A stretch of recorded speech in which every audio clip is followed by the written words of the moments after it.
All right, welcome back to Business Today. Let's take to the skies. The United States Embassy in Nairobi has clarified that it did not pay for the private jet that transported President William Ruto and his entourage to the U.S. for the ongoing state visit at a conservative bill of about 200 million shillings.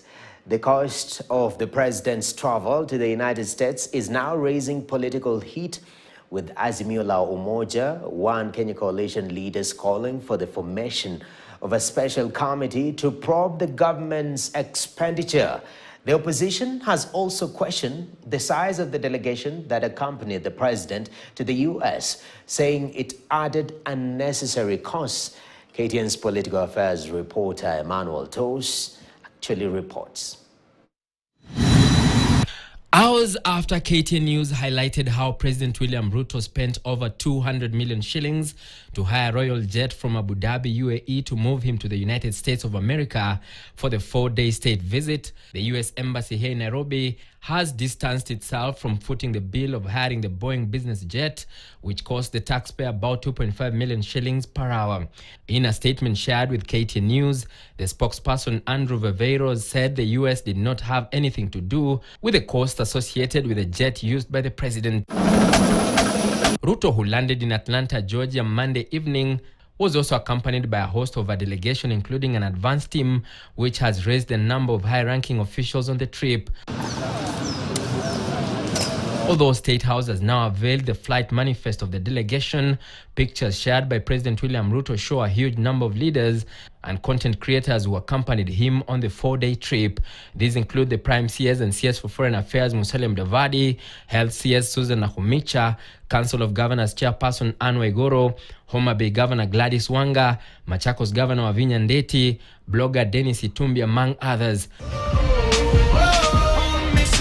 A delegation of content creators is also accompanying the president to showcase the activities in Atlanta and have been camping there as they await the president's visit to Tyler Perry Studios for the agenda on the creative economy. This comes as the opposition called for a speedy investigation into the trip with an explanation as to how much the total cost of the trip was. Tunataka kamati maalum iweze kuwekwa katika bunge ili kuchunguza hii matumizi ama ile expenditure ambayo ilitumika kukodisha hii ndege.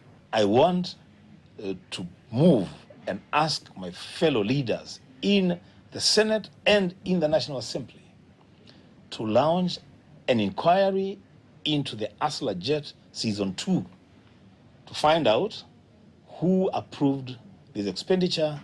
Kenya very proudly just a few years ago launched direct flights from Nairobi to New York, flying directly into JFK by our national carrier, Kenya Airways. We are very proud of that airline. I don't know why the president would not take advantage of that direct flight to fly into JFK. The leaders calling out the Kenya Kwanza administration for preaching water and drinking wine. Ni kwamba kulikuwa na mfumo ule ambao wa kusomesha watoto na kuwalisha. Unaona sasa hivi hilo imeondolewa.